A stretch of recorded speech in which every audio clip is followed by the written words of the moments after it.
See, now we're It's both. us. Perfect. Okay. We're on the air. Yes, we are on the air. Let me make sure the microphone sounds fine. We'll get a couple of people watching here, and then we'll do the intro and shit. So I just actually got hit up about a Russia show.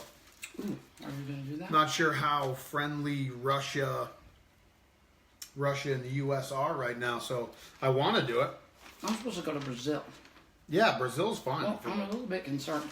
You probably should take security. That's what I'm thinking. I'm not 20 anymore. Like, I can't run very fast. So, Yeah, and I like to take a big suitcase. You should probably I might take as well have a security. sign that says tourist. I don't even know. I don't want to even make jokes. I feel like the next thing I know, I'll have Brazilian And forces Russian. and Russian forces. Okay, we're gonna run this motherfucking intro here. I'm counting that as a half. Okay.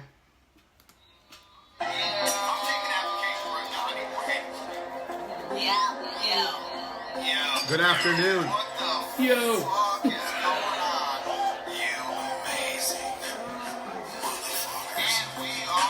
Amazing big trucker. It swears right in the intro. That said big trucker. Yeah.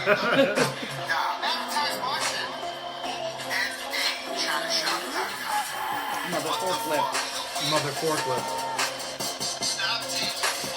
Christopher James has joined us. Christopher James. Ernest Johnson, what's up?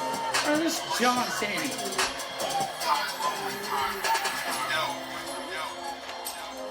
I feel scatterbrained as a motherfucker right now. But I got the microphone back on. Yo, you beautiful motherfuckers. It's normally this would be Wednesday. It's not. I want to say welcome to the Wednesday, 9 in the afternoon edition. the normal Wednesday podcast. It's not Wednesday. This is episode 87 of the Bull-NA-ChinaShop podcast. If this is the first time you're watching, my name's Ty Lumley. This is Jamie Sweet. Today we're going to talk about some shit. We're going to talk about some bullshit. First, I got to get into my upcoming events. We really are going to talk about that because I have a whole page on diarrhea. Upcoming, see? Bullshit. Like I said, dog shit. I got bulls. She's got bulls. It's bullshit. Upcoming events, March 25th, Bangkok, Thailand.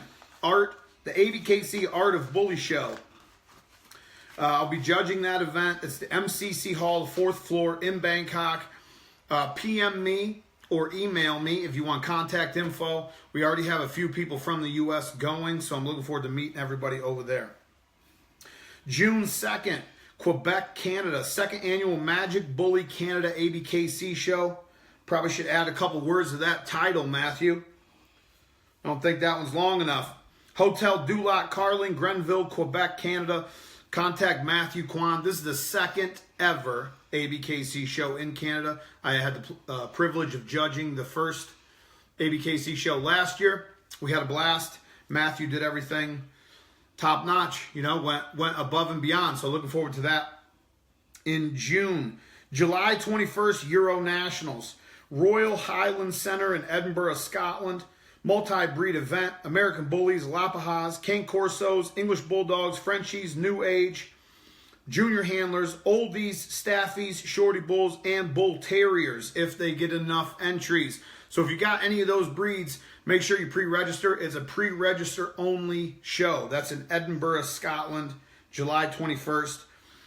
For booths, I'm pretty sure booths are almost sold out if they're not already sold out. Contact Sean Main or William Byrne for any information on that show. Also, just got I'm in negotiations for a Russia event. Old Dad might be going to Russia. Wow. I don't know if they're gonna let me in there. I don't know. Man. You have to apply for a visa and all kinds of stuff. Have you done that yet? I have not. Mm-hmm. I think they actually even have to send you an official invitation to even be allowed into the country, to even apply for your visa. Before they do that. Yeah. All they got to do is look on the D-line board, find out everything they want to know. Motherfuckers. So Russia in May, Australia in August, Italy October, Sweden sometime this year. Don't have exact dates on those yet. They're up in the air. Now, where are you guys going to be March 31st? Because I'll tell you where you need to be. If you're in Kansas, Missouri, Arkansas, Nebraska, Illinois, Indiana, Russia, Kansas. Brazil. Did I say Kansas already? I don't know. I think I might have said Everywhere. Kansas already. Anywhere, if you're anywhere near the Midwest, March 31st, you need to be at the ABKC Heart of America Bully Bash. This is also a multi-breed event. American Bullies, Shorty Bulls, French Bulldogs, English Bulldogs, Oldies, and all 4 shows will be junior handler friendly. This is at the KCI Expo Center, Kansas City, Missouri. Super nice venue. Really good people throwing the show also. Oscar and Michelle Ochoa. There are sponsorship slots open. Also a few booths left, but last time I knew there wasn't many, and I think ringside might already be sold out. So get in on that, March 31st. And don't forget our seminar thing. Oh, also, I don't know if this is not 100%, but we might as well talk about it a little bit. Jamie and I It's will... 99%. We are going to be doing a little, maybe possibly a meet and greet, also a little bit of a seminar, probably a live podcast Friday night before that event. That'll be March 30th, somewhere around the KCI Expo Center, one of the hotels. Bar Louis. Or Bar Louis, which it sounds like a huge distraction, but I'm in. You guys know I'm in. If you want... I won't make you play Jeopardy. We'll have official... graphics and a banner and date and time and place. We'll do all that coming up. I got to go to Thailand first, so it'll probably be Jamie. Who's doing that? Most likely to be Jamie Sweet doing that. Scratch that last part. We might have a little handout. No, I'm talking about advertisement, promotion. Okay, all right. I thought you were talking about the banner. A little graphic, a little digital. You know, I have a hard time cutting and pasting. Contact Oscar Michelle Ochoa Bulls for booking information. PM them on Facebook or call 816-920-3138. And it's a nice venue in the hotel's right there. We will see you motherfuckers Easy to move around in Kansas City. Now, show hosts, stud owners, serious kennels, everybody and anybody that wants to get quality pictures or videos of your animals, kennel setup, event. Bull-NA-China-Shop TV covers the whole thing. If you go to Bull-NA-China-Shop TV on YouTube, you can see examples of stud features, kennel features, event coverage, and all the video podcasts that we have. I've been doing the video thing probably about a year-ish, and got it down to where I think we can showcase your animal, not in a fraudulent way, because there's a lot of people that are just photoshopping, taking bullshit and photoshopping it and making the animals look really good. That's great if that's what you want to do, but that's not what we want to do. See how it's not showing any of the comments? Mm-hmm. Just showing people that are watching? Mm-hmm. Why is that? So if you guys are making comments, we can't even see them right now. This happened to me a couple weeks ago also, and I'm not sure, but I can see who's watching. Sean, Mike, Jose, appreciate you guys. Oh, I wanted the comments there. I can't see any of the comments, so we have no feedback right now. Oh, that's terrible. Well, we'll just have to talk shit by ourselves. What's that? What's that mean? Over there on the... Nisa's got the comments. Okay. Put it on your phone, maybe. Can you put it in airplane mode and then Wi-Fi? Well, I don't know. I don't think I need those anymore. Anyway, we can't see your comments. Thanks for joining. Fuck yourself, okay? But if you think he should make a promo to show you how great these videos are of someone's yard first, it should be mine. So hit like if you agree with me. We've already started on that. River Dogs Volume 1. You can check that out on Bull-NA-ChinaShop TV. That's also. old now. That's old now. That is old.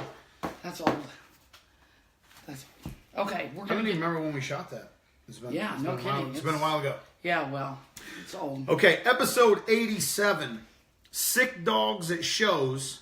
Who's really to blame? Now, I've got some feelings about this. This whole conversation got started, kind of got sparked by a post I seen made online. A question posed. I can't even remember who the person was that posed or that posted the question, but it basically went, do you think it would help dog show hosts and people that go to dog shows if it was mandatory for someone to bring their current vet record, a vaccination record, to the show for every dog there? Because we've all heard stories of dogs going to shows healthy, coming home sick, or somebody had a sick dog at a show, even if nobody got sick. Can I interject one thing? I guess there was like 100 dogs from a show 2 weeks ago. 100 dogs ended up getting sick. I don't know how the fuck someone would get that number, or who made that number up, or how did you call everybody that went to the show? Probably wasn't even 100 dogs at that show, my guess. But my thing is, like, dogs get sick everywhere, so we can't just say, "Oh, I'm going." My fear is, and I'll explain why in a little while. But my fear is, if we continue to put out there all these dogs are getting sick from the dog show, and it's the fault of the dog show, it's going to start discouraging people from going to dog shows. You know, and that's not what we want to do. We want as many people in these buildings as possible. But we also want people to be fairly responsible, where if you see your dog has... Well, and you should be, whether you're going to a show or not. But can I interject one thing? Do it. Okay. You said earlier, if we brought vaccination records, this would help. Okay. Well, how easy would that be to forge? Well, that's what I'm going to say. So sometimes, a lot of time in dogs, you have these little theories, and they sound great.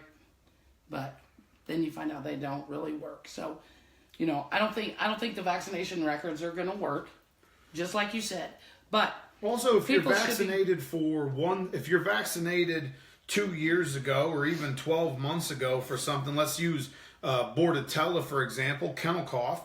If you're vaccinated a year ago for Bordetella, the strain of Bordetella that's at that show is probably not the same one that you're vaccinated for. Right. Because it mutates and changes every few months, just like parvo does. That's why dogs are still, even after they're vaccinated for parvo with these shitty vaccines. Now, knock on wood, we haven't seen any issues using Neopar. But with these viruses, they mutate and adapt to the medicines that we're using, just like anything else, just like the shit that they're using on people. So if you're vaccinated 3 months ago, maybe the strain of virus that you meet at that show, and maybe you didn't even meet it at the show. Maybe you got out at a rest area and you let your dog sniff around the dog park at the rest area, and that's where you picked it up from. But now you went to a show, and now you're blaming it on a show. I just feel like we gotta be super careful about saying, you know, the dog shows are the reason and the problem, because that's our biggest vehicle to get these animals out to the public eye. You know, and I feel like we don't want to discourage people from taking their dogs. If you don't feel safe taking your dog to a show, why would you bring it out? Well, but also, we need to be safe at the shows. We do. And how many shows do you go to? And we see dogs sharing water bowls, or we see, you know, somebody will walk up to you and their dog will be trying to lick your dog, or you'll see that. You know, those are some things too. Or a dog will take a shit right in the middle of the aisle, and nobody has a little bag to pick it up. Nobody cleans it up, and 5 other dogs walk by and sniff it, and their face is right in it. But I mean, we shouldn't. You should be doing that everywhere, not just at a show. But we have to, we have to do better at all this. But the blaming thing is. But yeah, and that's like the theme. Let's talk about that. Who do we blame? Because you got to have somebody to blame. It's their fault, or we got to have some person to pinpoint it on. Whose fault is it? I wish that wasn't the way it is, because it's not. I mean, you may not ever know. It's easy to catch these things, right? And instead of blaming it on someone, if you do this long enough, you'll probably face it. At some point, it'll be your thing. Not probably. It's just a matter of time. If you haven't dealt with parvo yet, it's a matter of time. If you haven't dealt with Bordetella yet, it's a matter of time. If you haven't dealt with coccidia or giardia yet, it's a matter of time. That's the shit you're going to deal with as a dog breeder. It is what it is. I gotta say, before we go too far. Okay. I know it's Thursday. It's not a regular day. It's not normally the day that we do this shit. But share this anyway. If you're listening, if you have friends that breed, or if you have friends that even just have dogs, they like to take the dog shows. This is going to be a conversation for everybody. It's going to be something that everybody can learn from. I appreciate you guys sharing and showing support already. I can't say it enough. But share, share, share. We can't get enough shares. That's how people see this shit. I hate to harp on it. It sounds like a corny radio guy. Hey, please share the Bull-NA-ChinaShop TV podcast there. It's not what I want to sound like, but that's the only way we get, people to see this. The more shares we get, the more people see this shit. Mm-hmm. Okay, so if no one's to blame, why or how do we prevent dogs getting sick? No, how do we prevent dogs getting sick at shows? Is there a way to prevent it? Let's talk about. Is the show even the issue? Well, it may not be the show. It could be lots of things. I mean, it's because of stress. A lot of stress. If you heard that someone got sick, oh man, I seen Cindy down at Walmart the other day had the flu. I heard 3 people got sick. Are you not going to go back to Walmart? Right. Are you going to stop going to Walmart? It's just a place where there's a high it's a high traffic. Well, you have to know your risks in anything. There's risks involved, and know those. Right. And that's what I'm kind of while you're learning the risks, and and then you say yes to that. Learn what the symptoms are. Learn how we take care of it. And at some point, we need to know. I mean, today we're talking about sickness, but it's us against the world, kind of, as breeders, instead of all the blaming and all that. And I know it sounds like a fairy tale, but no, but that's what I'm getting to. It is common. It is common things. I'll give you a little example. My dogs are all healthy. They're fine. I don't have any problems. Okay, I've done this for a long time. We've got a lot of people joining that have no idea we can't see the comments. We can't see your comments, people. It doesn't mean we're not paying attention to who's here. We appreciate you. That doesn't mean go wild. Well, we can't see. Say what you want. Say whatever you want. We can't even see it. You're wanted over there. Anyway, you've been doing this for a while. I've been doing this for a while. I have a contract, and I do my best, like so many of us do, to get healthy puppies. I really pride myself in healthy, confident puppies that jump out of the crate and meet you well. And I've been very fortunate to have this. So this was the week I had to ship 2 puppies. And they were fine when they left. And they got there, and I think a day later or 2 days later, they're coughing and have a little runny nose. And it's not a good situation for anybody. I don't want to send people dogs that are not healthy, and your people. I mean, right? What do you feel like? I've purchased a sick dog before. I've done that too. I've been on both ends of this thing. Yeah, fact. And so it's the stress. Sometimes, like when I said mine aren't sick with it. They're not showing any symptoms, not any of that, but they're doing the same thing they've done every day, where the other two were stressed. Right. And so the stress can kick these things out. Well, how many people, okay, I don't have kids, but I'm just speaking like from myself.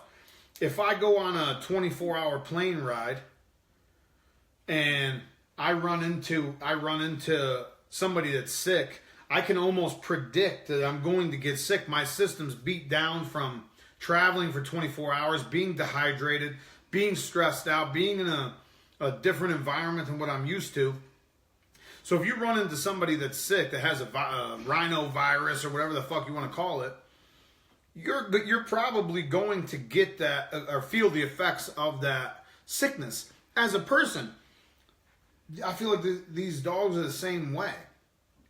If that puppy's never been in any other environment than your yard, and then he goes out and experiences 10 new dogs and 5 new people, and now he's in a new home, Yeah, maybe he is going to feel the effects of that and be wore down, and his immune system is going to be beat up a little bit. You might see a little something from that. Now, I've been on both sides of that too. I bought a sick puppy when I first started out, and I've sent out healthy dogs that ended up being, having sniffly nose or diarrhea when they arrive or something.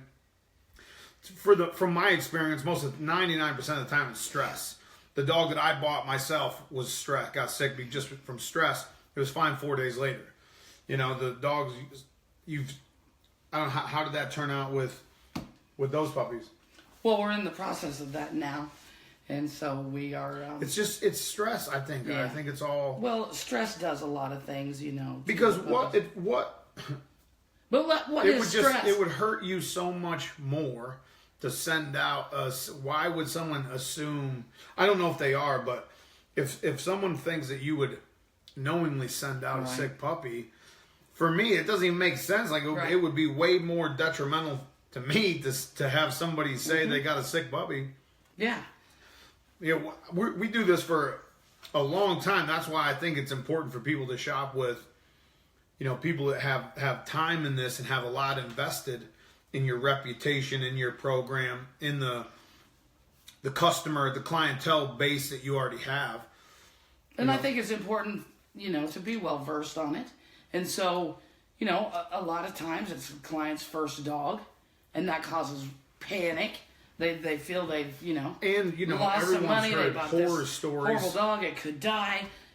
Even if it's probably not, it's very... No, and you hear horror stories upsetting. About people getting scammed and people being messed up puppies and sick dogs and stuff. That's the first thing. I've got that. That's the first thing that's going to come into your mind, no matter who it is, I feel like. So. I mean, and you everybody wants their money's worth. But, be well versed as a breeder, and you sent this sick puppy. It's important for you not to panic either in this situation.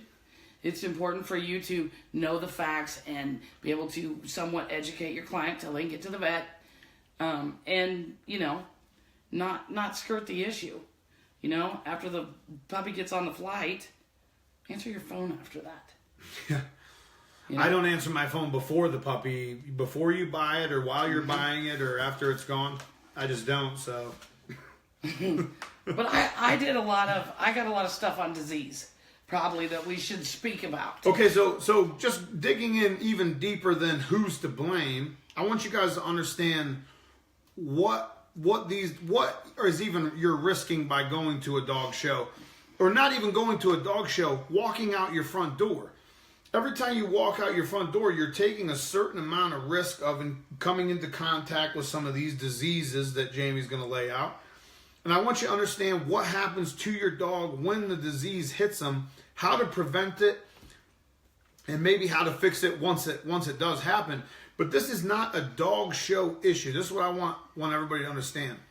This is not a dog show issue. This is going outside and being part of the fucking real world issue. This could be going to the vet.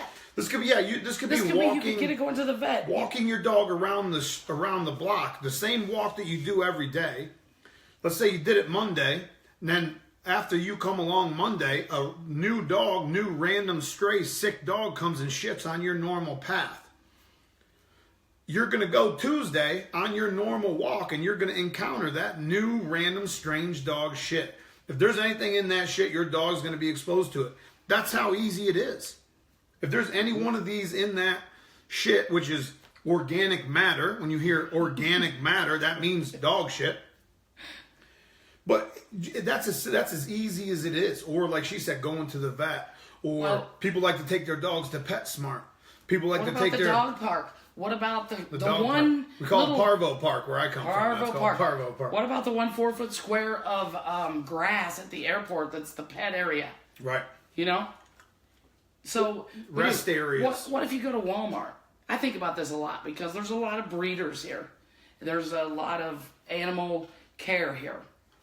Livestock, goats, pigs. Do you see horses, people in Walmart cattle, with their muck boots on and with all that? Yes, you do. Covered to their knees and it's cow normal, and so I could step in that, going in, right, and bring it back. So, it's not, I think if people just take a little bit of time, you can see that it's not that hard to contract these illnesses. So we have to protect ourselves, which is vaccination and deworming is how we protect ourselves.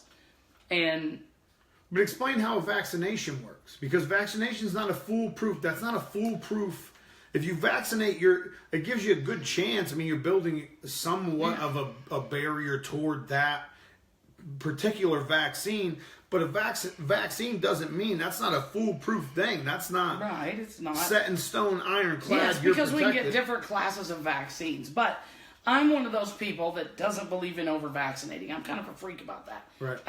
I think that we don't need all that. Right. I would rather let my puppies play, and I do the normal protocol until 8 weeks, but I don't want to over vaccinate anything, because it can cause some problems, and it is unneeded. The only vaccine we've ever mentioned or promoted on the Bull-NA-Chinashop podcast is Neopar. If you're not using Neopar, you're a fucking fool. Find out what it is. Google that shit. Neopar. I promise you. You will thank me. You'll call me in a year saying thank you so much. Everyone I know has had parvo, and I didn't see one sign of it. You're welcome. Neopar. Do you know when parvo was discovered? No. These are some fun parvo facts. She's like the official researcher of the Bull-NA-Chinashop podcast. Seriously. Parvo was first discovered in the very early 70s, and it was in one place. In 2 years, it was worldwide. Holy shit. 2 years.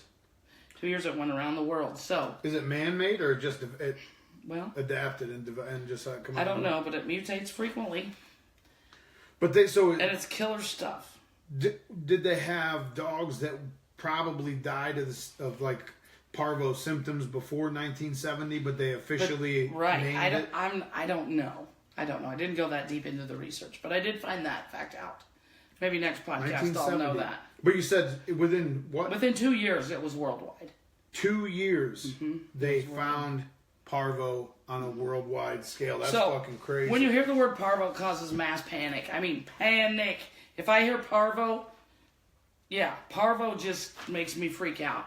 So I'm one of those, if a little's good, then a lot is great. So I'm just like dumping bleach and Tektrol and everything I can think of and steaming. But that's unnecessary to go that crazy with it. You need to clean all your areas. But even before you do that, you need to know what. How do you prevent parvo? Yeah, how do you prevent parvo? Well, wood. What do you think happens with wood? What do you think happens with dirt? Soaks up everything. Right. So when you're building your kennels and your whelping areas and your dog pens and all that stuff, you should keep that in mind. And it should be something that, liquids can't penetrate. Would be optimum. We can't all do that. But even concrete's porous. Yeah, so, I always think of this. When you see, I never liked to whelp in a swimming pool. I thought that was pretty horrible. Until one year when I had parvo. And even you had to burn all your stuff. I had to burn all my boxes, all that stuff. But even of the new, the modern whelping boxes you buy online, Easy Whelp and Dura Whelp and stuff, they're made out of that corrugated plastic, so it's not can't be penetrated by liquids. I've never had one, but so I'm just saying easier to clean. I thought that would last like a day. I would think so too, but I've still got one from 9 years ago. Okay, so they're chewed up for sure. Don't get me wrong, they're chewed up. Just remember, when you think this pools are terrible, the pools can be pitched. They can be pitched after the litter and get a new one. That's sanitary. Bleach, like you said, bleach will kill it. It's the only household cleaner that will kill parvo.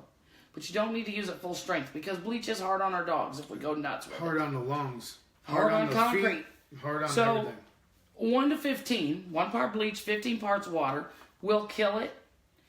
1 part bleach, 15 parts water. Do you guys know how to do that parts thing?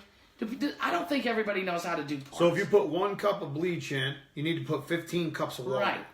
So 1 cup of bleach, 15 cups of water. 1 cup of bleach, 15 cups of water. Or, if it's, I would go 1 to 10 just because I'm kind of weird like that. 1 to 10 is still going to do it. Or if you learn from the same person I learned from, just put 2 inches of bleach in the bottom of a 5-gallon bucket and fill that motherfucker up. That's perfect. Yeah. But, sometimes bleach doesn't work through the organic matter. So if you're, quote unquote dog shit. I like to call it organic matter. So they do have products that work through that a lot better than bleach, like Tetrol. Now, that works great. Explain to us what Tetrol is, because that might be something new that people haven't really heard of. I've only heard of it probably about a year ago. Really? Which like I said, I use bleach for everything. Do we have a Tetrol jug close? Can you get that? Tetrol, you're paying me money.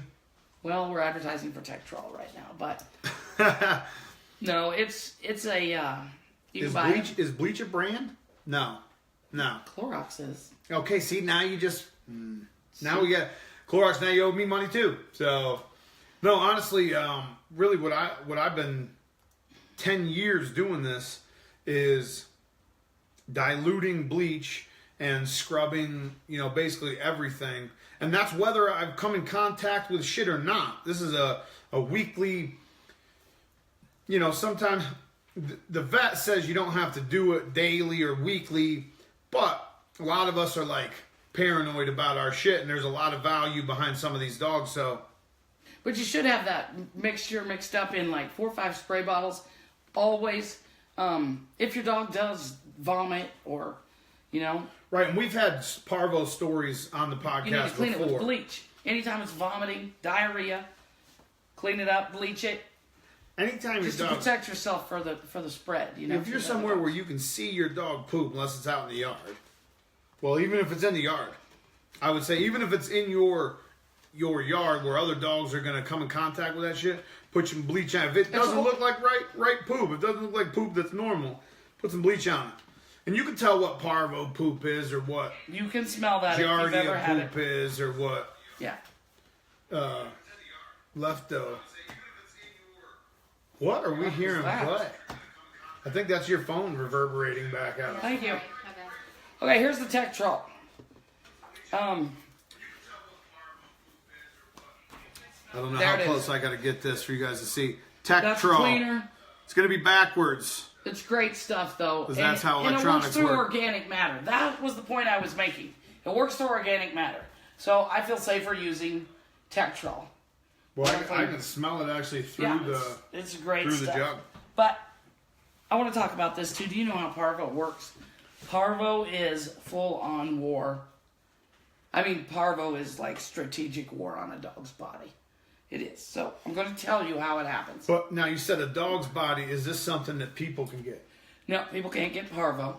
People cannot get parvo. No. Sometimes I feel like I've had parvo, but so if your dog has parvo, there's no risk whatsoever of you getting parvo. That's not the case with all these diseases. Right, that's true. Some of these diseases, motherfuckers can get. You know what I'm saying? That's not good. I don't want. I mean, I think one of them is leptospirosis. Yeah. I don't want that. I don't need that in my life. Giardia. Rabies. You can get Giardia. There's a list of these. I don't need that drama. Okay, so when your dog, what happens is there's the fecal matter with parvo in it. Your dog gets that matter. They lick it, they smell it. Your dog's eating whatever. shit. Your dog's eating shit, basically. Well, that's what she's trying to say. Or, your dog could step on it and touch another puppy and he could lick it and there you go. It's very, very, very contagious. Spread through poop, though.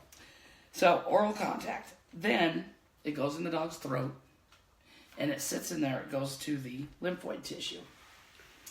And what it does first, the first thing it does, is it kills all the cells that rapidly replicate naturally. Those are your cells that fight infection, disease. Right, so those would be the white blood cells. Yes. So Right. that's what it kills first. From there, it moves into the bloodstream. So now it's all through the body. From the bloodstream, it starts to attack the lining of the intestine, which also releases more parvo out. The lymphocytes are depleted now, so the dog can't fight it. It kills the tissue in the gut. and that's it. Everything's coming out. There's fluid coming out everywhere. So that explains why the biggest concern for dogs with parvo is to get them hydrated, because it sounds like, especially with attacking the intestines, diarrhea. We've all heard and seen the symptoms of parvo, or if you haven't, Google that, because parvo poop is something you should see in your lifetime, just so you know what it looks like. But it sounds like it's basically the whole goal for that disease is to get the body to evacuate itself. That's like strategic as quickly as war on possible. the body to me. Right. That's an couldn't- attack. Yeah, that's an attack. But I had this several years ago in a litter that I brought here, and the first thing I noticed was I thought they looked sleepy. Right. That's what I thought first. I noticed first they were just slowing down a little bit, and I thought they're kind of sleepy today. And in just a couple hours they were lethargic. And then I noticed fluid.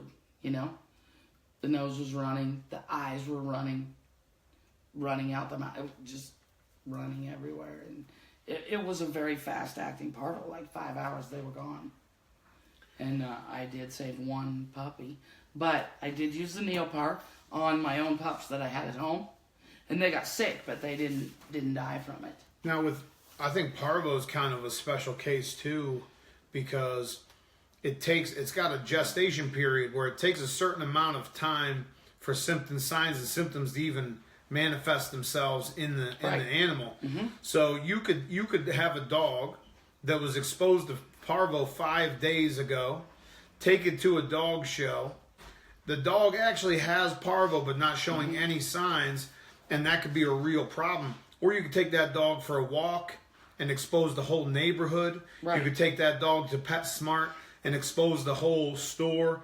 So there's a 7-day period where a dog is actually carrying that disease but not showing you any signs or symptoms. So that's kind of a unique situation where you could actually be spreading contagions and not even knowing it. And when you do have the parvo, it is important to let the people know that, if your neighbor has dogs or something, you should let your neighbors know so Right. they can protect their pets, or somebody that you've been with, or you should let them know, because it is very, very, very serious. Get that Neopar in those dogs. But it's hard to ASAP. do. I know it's hard to do, and call somebody and be like, hey, dogs have parvo. But we're really accustomed to anything like that down here. It's just a red alert, like, hey, this is what's going on. Take care of it. Don't come see me. It might Stay be away. It might be an whatever. uncomfortable situation, but it's definitely a conversation you need to have, because especially if you're the dog breeder in the neighborhood, if something dies from a dog related disease, you're going to be the first place they come knocking. So definitely want to have that conversation. One thing that I do here is, you've seen those little tubs at my door. I have little tubs about this high, and I put a towel in there in the bleach water. And so when people come to visit, I ask that they step in there. And it's not, we're not going to have a sterile environment. But, it could help a little bit. And it is important. You don't let people around your puppies and your dogs that don't have their immune system. That's just common knowledge, and nobody should be offended by that. Now, according to our vet, it doesn't matter what you do. I Parvo's believe everywhere. him. That's what he says. It Parvo's does not everywhere. matter what you do. Parvo is everywhere. Uh-huh. So, some dogs have immune systems, some dogs don't. I feel like You feel like some dogs are more sensitive to parvo? I feel like how you raise, just like anything else, the more stuff you're exposed to when you're developing your immune system, the more stuff you'll be able to overcome as an adult when the shit gets serious. I feel like if you put your puppies in a bubble and never expose them to anything, when they become adults and go out there in the real world and get exposed to some shit, it's not going to be a good situation. Or the potential for it not to be a good situation is there. The potential for them to be really sick and devastated from something maybe simple is there. Just because you didn't you didn't allow their immune system to build naturally. Just the same thing with people. People don't understand. I don't know why there's same thing with health testing. Oh, you got to do 614 health tests on your dog before you can breed them. But then you've got a genetic history of heart disease and diabetes, and you got 14 kids. Doesn't make sense to me. But people and dogs, the same thing. It's the same thing. It carries over. It's the same thing. If you let your kid build an immune system, it's probably going to have a better chance to fight off serious shit in the future. If you let your puppies dig around in the dirt and get exposed to some shit, they're probably going to have a better chance. And vaccinate, also. Don't. And vaccinate your mother so your pups have antibodies. But, right. I believe this in people. Some people believe your health's in your head, which I do. If you think you're healthy, you're generally a lot healthier than the person that thinks they're sick all the time. Yeah, but then what's a sick dog walking around I'm not thinking saying it's what sick? they think. I'm saying don't panic every little tiny thing and go get I feel like antibiotics. Polio would have a different opinion about your health in your head. I feel like polio is fucking you up regardless of whether you think you're sick or not. I'm saying expect some things. Don't run out every time. I'm not going to take my dog to the vet every single time that, just remember, its gas smells different. I'm going to wait for some signs because all those antibiotics that we get, they become immune to those too. Fact. But just remember, next time there's an outbreak of smallpox in your area, just think that you're not going to get sick and you'll be fine. That's what I did when it was here. No, but I mean, I'm talking shit, but I agree a little bit. Because I think if you, hypochondriacs. Right. They think they're sick all the time. You're bound to be right sometime. But, a lot of people keep their puppies in a bubble. Right. That's exactly right. And I think that those puppies, I think they get sick easier. Maybe they can't eat this, that, or the other. They get diarrhea. But let's talk about diarrhea. This is important, okay? Diarrhea is always caused by something. There is a cause for diarrhea. So, you can't just go give it Imodium and kaopectate and pectin until it's clogged up. You need to know why the dog has diarrhea. If it's persistent diarrhea. So, it has a cause. It can be from nerves. Spicy. Maybe it had some food from Mexico City. Maybe they thought there was a smallpox outbreak and they got nervous. I don't know. Anyway. Maybe you had dinner at Penny's. Maybe the dog had the breakfast at Penny's. That's why it's got diarrhea. Maybe they ate a White Castle slider. Maybe that's why. Okay, that's gross. Nerves. And it can be from a disease or an illness. It can be a symptom of a worse sickness. So, oftentimes we want to do what? A home remedy, right? Million home remedies for diarrhea. Yeah, I was going to say, which could be a lot of things. It's fine if you want to do a home remedy. If it doesn't work in a day, it's probably not going to work. You probably need to see the vet. Yeah, 24 hours of diarrhea. I feel 24 hours of diarrhea is going to have major effects. Right. If your dog has a fever, if he's acting sick, cut the home remedy, go to the vet, find out what's wrong, because that's probably serious. You know what's funny about that? The first vet I ever had, he would ask me 3 questions every time I call him on the phone. Is the dog eating? Yeah. Is the dog drinking? And does it act normal? Is it acting like itself? Yeah. If I said yes to all 3 of those, he would just hang up on me. That's it. That's the only conversation we need to have. It'll be fine. Call me tomorrow. You're probably one of those guys that called my dog's gas has a really funny odor. It's just different than yesterday. Hey, Doc, my dog just pooped something that's green. Like straight, not normal green. I'm talking fluorescent. Looks like ooze from the Ninja Turtle movie green. So, when you do have diarrhea, you should withhold food. Okay? Diarrhea, quit feeding it. When you do start feeding it again, it should be probably 8 hours later. And you need to start with a bland diet of rice and hamburger rice and boiled chicken, rice and cottage cheese. 2 parts rice to 1 part protein. Why not dog food? Small meals. Because their stomach's upset. Their intestines are upset. Something's making the diarrhea. So instead of just hammering it with harsh stuff again, start them out slow. You know, with that. So you want me to hand cook this dog meals? No, it's got just loose rice. stool. This is how easy it is to cook rice and chicken. Okay, get your chicken, put it in a pan, put the rice in, fill that baby up with water. Get a carton of chicken livers, really. the chicken liver water cure works. And probably some like chicken stock too to pour in. You could do that. Just fill the pan with water. Put it on, the lid on. Slowly boil it until it's soupy. You're done. The dogs don't care if it's too soupy or not. And it's simple. I like my rice al dente. Yeah, you would. Anyway, you should feed them, you know, and also don't give them a heaping bowl the first meal after the diarrhea. Little bits, you know, every 2 hours or so. And during the whole time, fluid. You've got to keep the dogs hydrated. If the dog can't keep fluid down, if it's vomiting fluid, you need to call the vet immediately. Serious stuff. Yeah, right. Like you said. Thanks everybody that's watching. We can't see your comments like we said before, but thanks to everybody that's just joined us. The comment-free live video. That we can't see the comments. I don't get it. I want to see the comments. I don't get it. They're probably talking shit about my baby beard. Did you guys notice that or not? They're like 4 inches off my fucking beard yesterday. I don't even know what happened. It's these dogs, man. They're dry. They're making me do things that I normally just. I'm literally was standing in my living room. The next thing I know, I'm in the bathroom and 4 inches are gone off my face. I'm like, what in the fuck just happened? I think that's the best thing ever. I think one of the dogs Bill Cosby'd me. I think I got roofied at my own house. I'm not sure what happened. So, like he said, if your dog's active and playful and you know its eyes look good and it has diarrhea, it's not as serious as when it's not doing those things. Yeah, I feel like if you look at your puppy and it's got diarrhea and there's some other things, if it's got diarrhea plus something else, you should probably see a vet.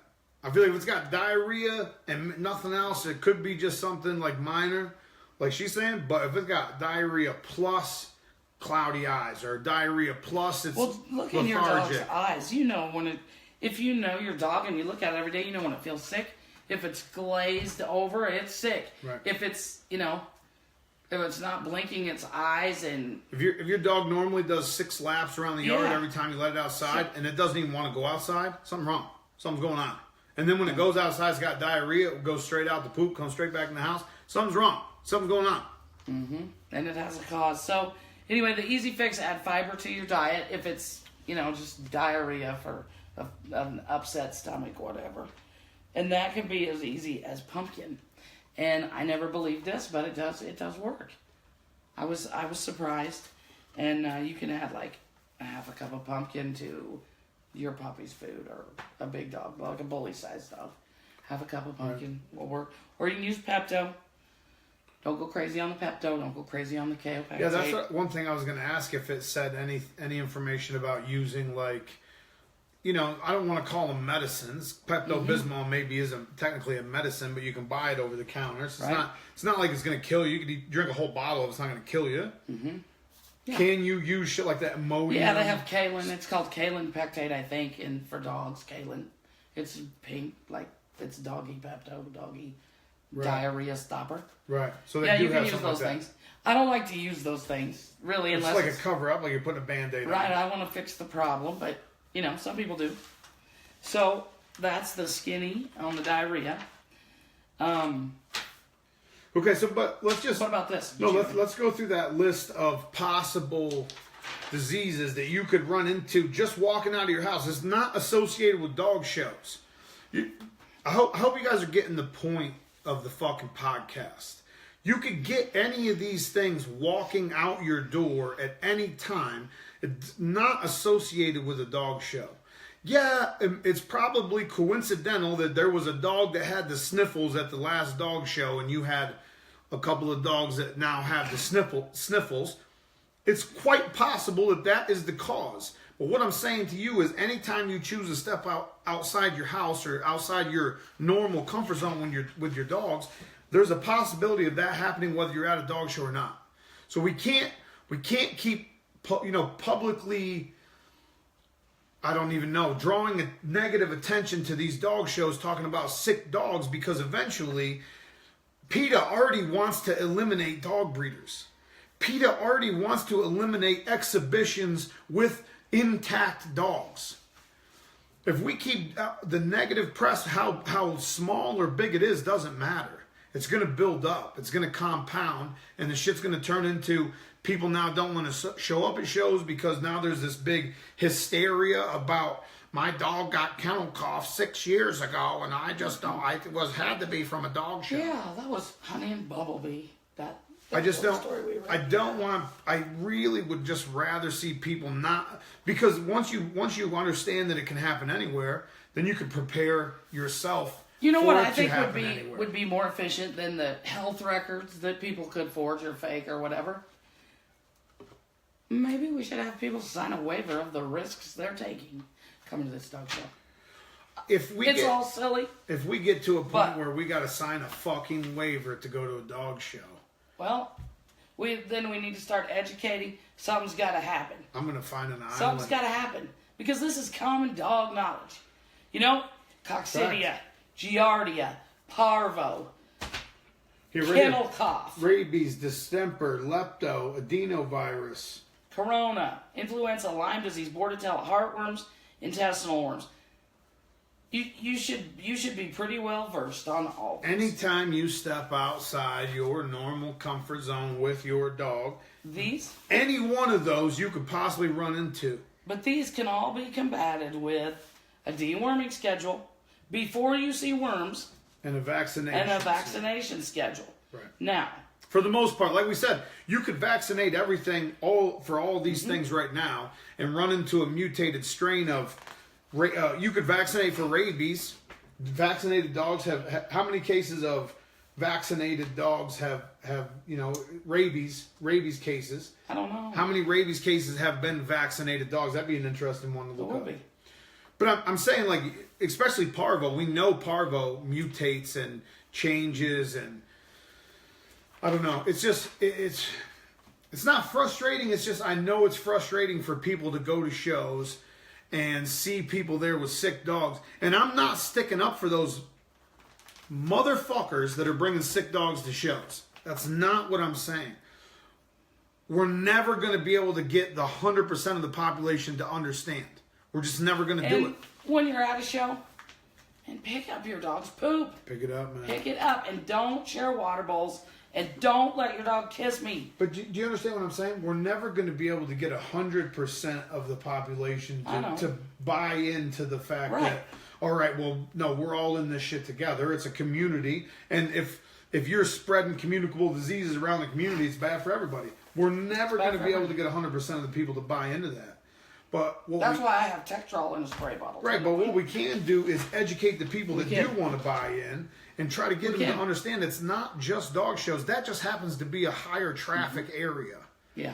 You know, it's just like I said, just like going to Walmart, or just like going to the dog park, or just like going to Petco. It's just as easy as going to your vet, you know? That's where sick dogs go. You think you can't get sick at the vet? You can. Yeah, I mean, how many people get sick at the hospital every year? But there's some things that are common. There's some things when you just have one dog in the house, you have one rat terrier in a 4,000 square foot home, probably not going to see a lot of disease because it has a lot of room to run. And she's got a whole fucking packet on. When you have dogs in confinement, I know that sounds terrible. Dogs in confinement.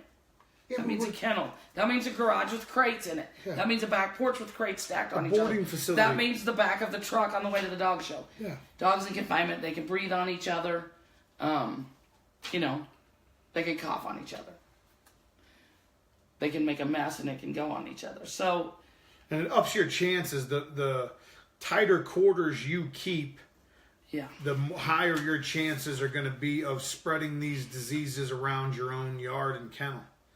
And the more instances you're going to see of sickness because immune systems aren't going to be 100% just because of the tight quarters.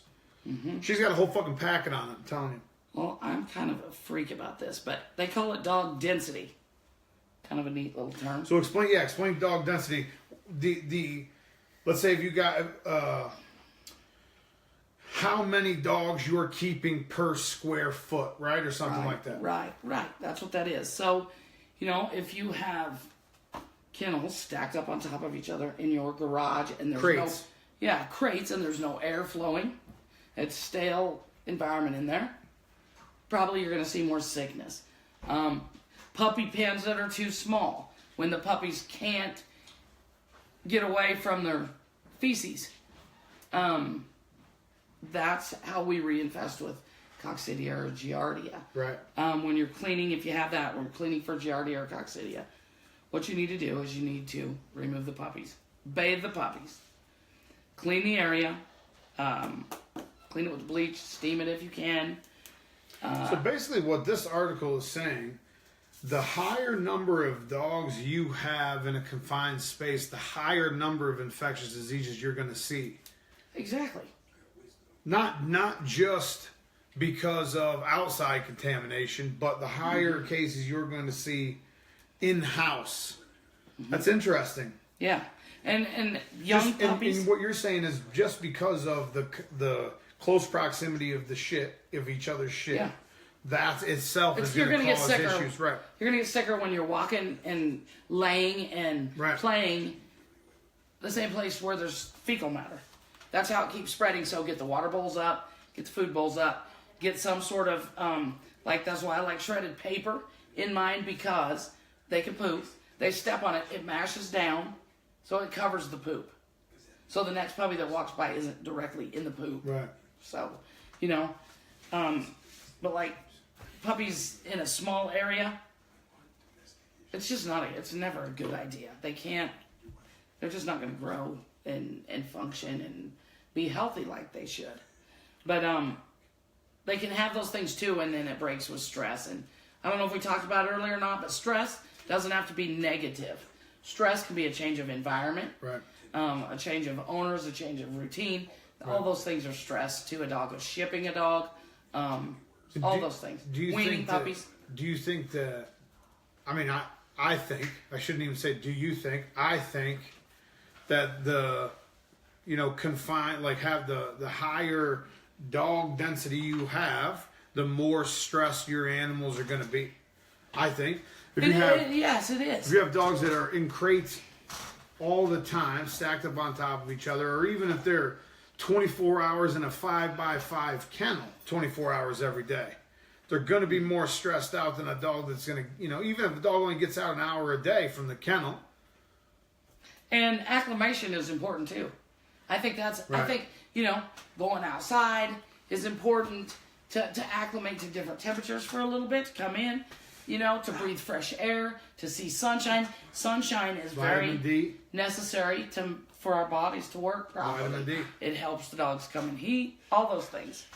So, anyway, group settings or high dog density areas, you're going to have a little bit more risk involved with disease. So, you should definitely be up on it. You should prevent what you can prevent instead of trying to cure everything. Sometimes we just need to prevent it. And some things we won't ever cure.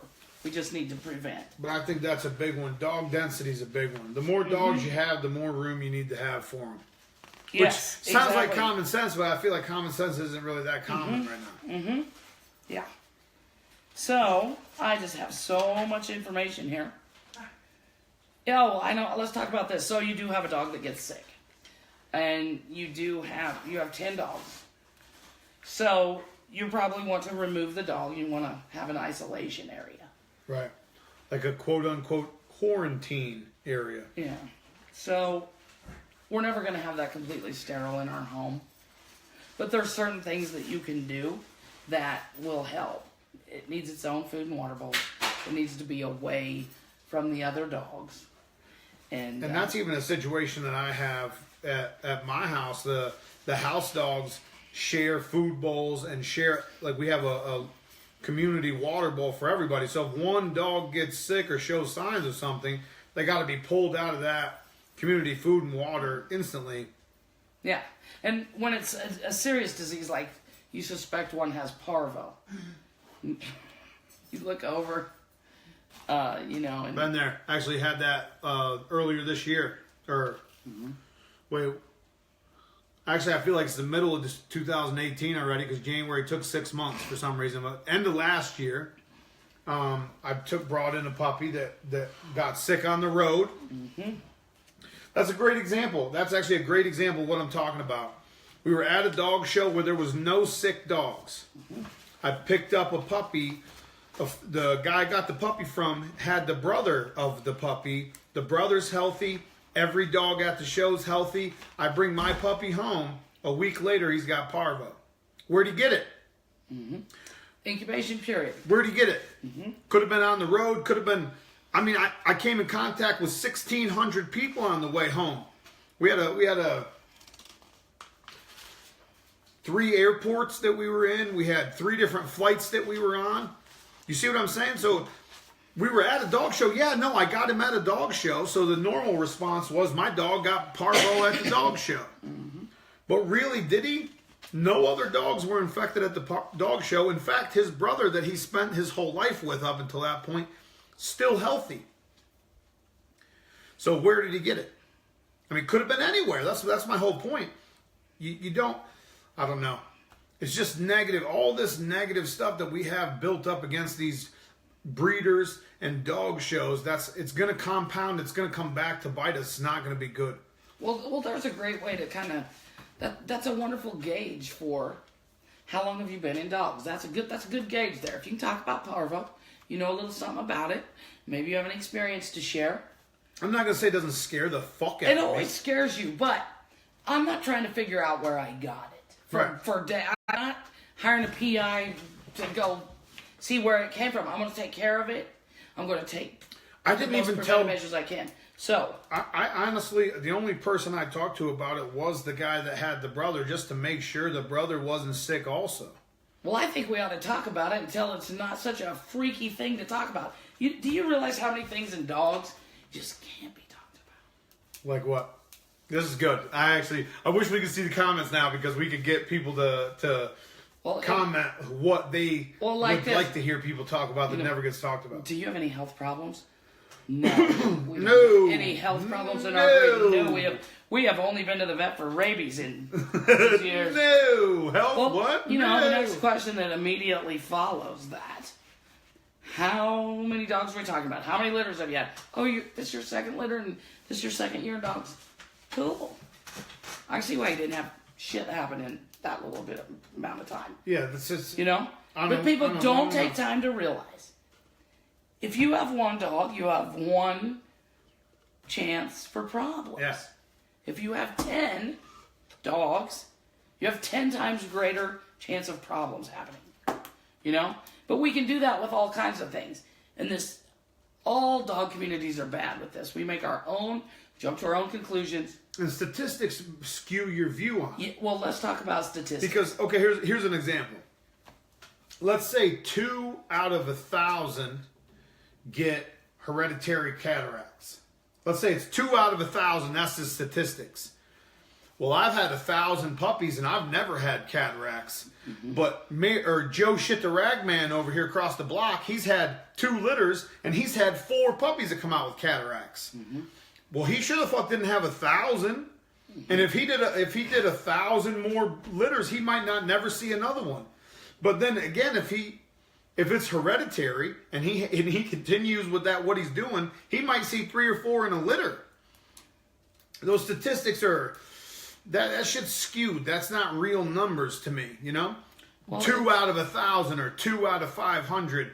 Okay, so if you only have 2 dogs and you never see a hereditary cataract, does that mean your dogs are just immune from that? No, that means you haven't seen a big enough picture yet.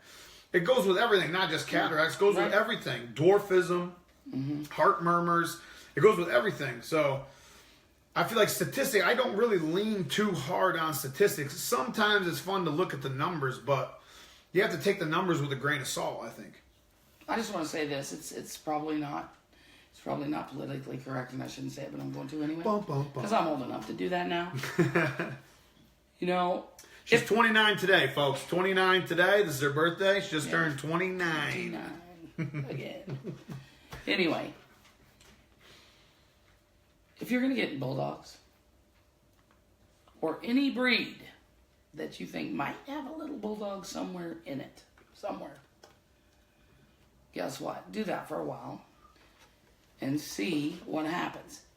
It's going to depend on how much bulldog and which bulldog is in there. But I guarantee you, if you do this long enough, you're going to see some things. You're going Any to breed. see Cavalier some things. Spaniels. I use Cavalier Spaniels as an example all the time. Cavalier Spaniels have a fucking disease where their skull doesn't grow big enough for their brain, and it makes them spin circles. But again, these are bulldogs, okay? There's risks involved. I'm saying You're not cool with that? Any breed. Go Yeah. Great Danes and Ricketts or... Yeah, I Any say any fucking breed breed. too, but I mean, just know. I mean, you guys want to talk about all this research you do? Research that. Especially purebred dogs. Research quote unquote, that. Purebred dogs. The With some inbreeding and statistics. stuff and Talk to some breeders that, been in it 10 years, 20 years, some real ones that have litters. A vet that'll tell you facts.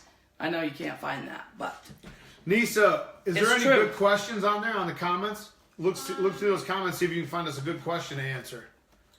Even though I don't really care about your... No, I'm just kidding. I think we should do this right now. Okay, so no, who's to blame? Before we get too far off track, who's to blame for sick dogs at shows? If it's a bully, that'd be Dave Wilson. Shorty. It's Jamie. Sweet. If the dog craps too close to the house, you can also blame either one of us too.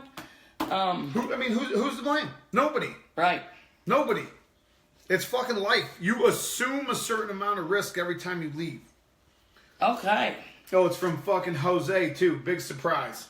We must stop the fallacies and control the narrative. Responsible dog ownership is essential and A imperative. question, not a fucking I've statement. learned the hard way. That was all I saw. It's really good.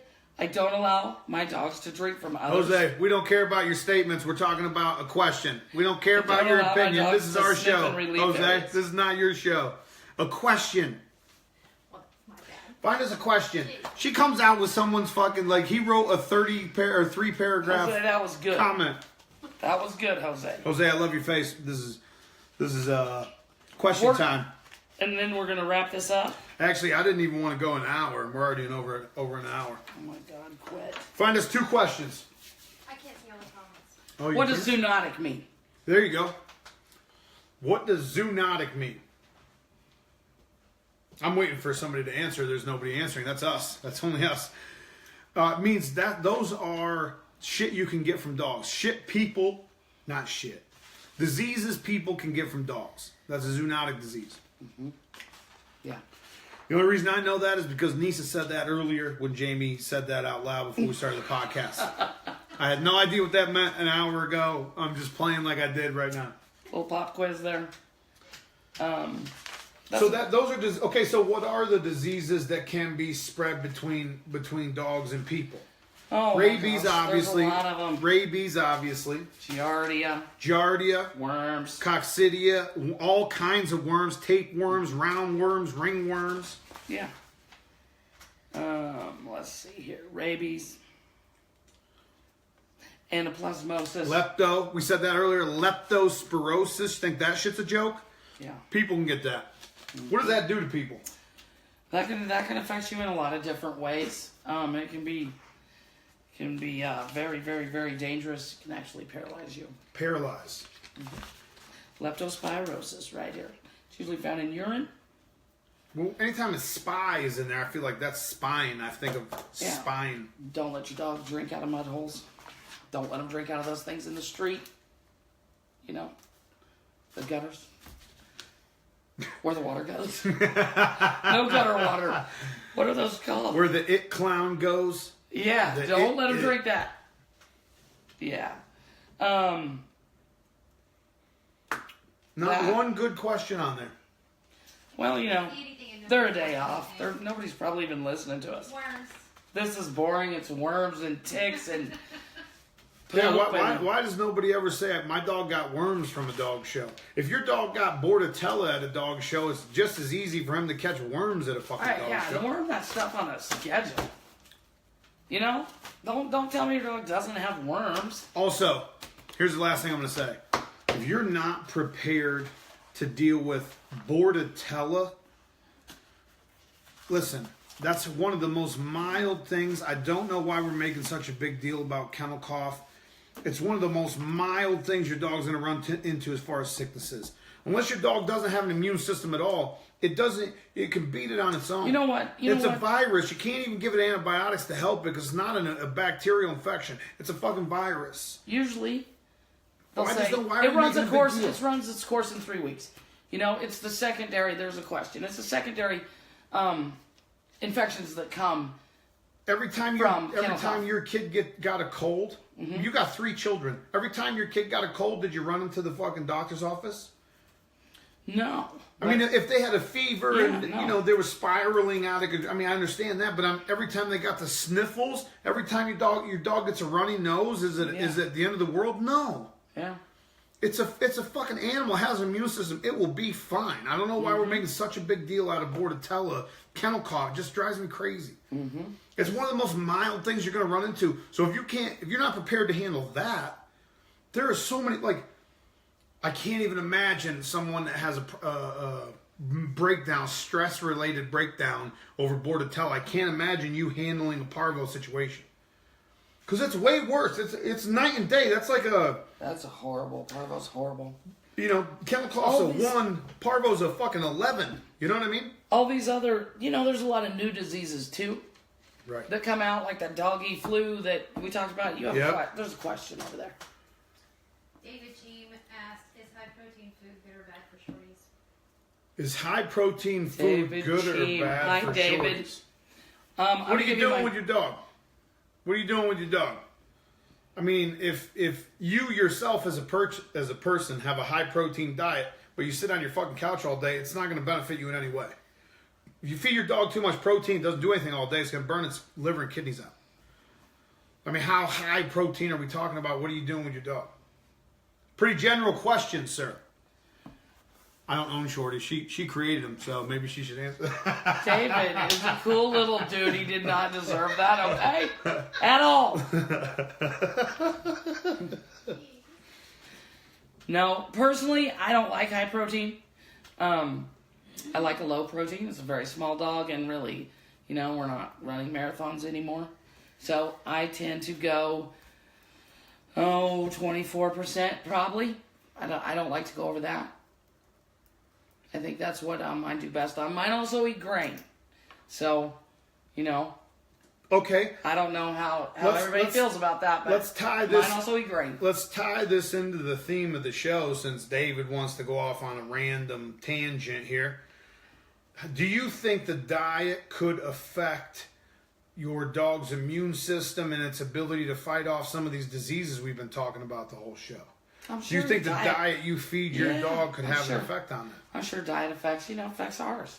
Well, There's foods we can eat to be healthier. like But dogs Giardia, aren't people. worms, Giardia, Coccidia. Do you think that that's affected by diet? Is there? Well, sure. I mean, if you're feeding your dog rabbits and, deer meat when it's deer season, don't laugh. People do that all the time. You can buy venison dog food. I just didn't know where you were going with the rabbits. I thought you just were randomly saying, "Yeah, if you feed your fucking dog rabbits, for sure." You're what? No, but I'm saying, I think. Well, you were saying something, or maybe I read it earlier in there that the raw diet has listen, has a much higher chance of getting coccidia, right? Dogs that are on a raw diet. there are certain bacteria that we have to watch out for when we feed raw.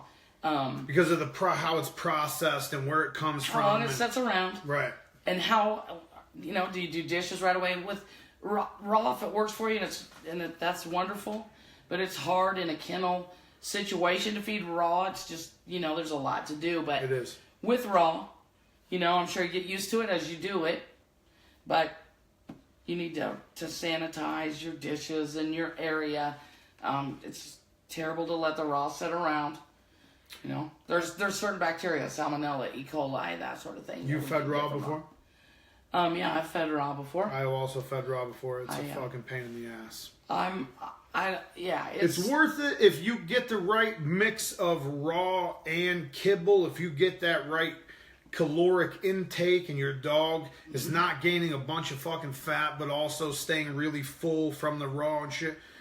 there's benefits to it, but Sure. for me, there wasn't enough benefit for all the work that went, because if you're feeding raw to 25 dogs, that's a whole nother job. You got to set aside 2 more hours out of your normal schedule just to feed your dog. So Well, and you have to have a place to store it and a place to clean everything, mix it, keep and everything sanitized. it's a good way to get a good fight started is let the raw defrost in your refrigerator and let the blood drip down in the meat tray of the, Here's my thing. I hate that. If the power goes out, I don't want my dog food going bad. You know what I mean? If the power goes out for 3 days, I don't want to be in a situation where I don't have shit to feed anybody because I don't have any dog food. For me, a bag of kibble in the trash can, the power can go out for 10 days. I still got food. Everybody's going to eat. It's just, plus, with the kibble we're using now, I think they look just as good as one back in the day when I had them on raw. They're really absorbed. They're really using the food that we're feeding. Had to switch off the I don't want to say the company name, but We are clear off the subject. oh yeah, no, Okay, we're pretty close. We're riding the line, but I think the diet you feed your dogs can have an effect on their health also, for sure. If you're feeding I don't know, anything from Walmart, I feel like Really? Because I like you're putting stuff in. I'm smart puppy food. I really like that. Well, they just had a recall, salmonella recall on a bunch of wet dog food, like 5 Really? different brands of wet dog foods. Yeah. Google that. If you guys are feeding wet dog food, Google right now, recall, salmonella recall. I think it was 2 weeks ago, so they probably got it all off the shelves now. But anyway. You know what we might do for a podcast one of these days? Just had a great idea. One of these?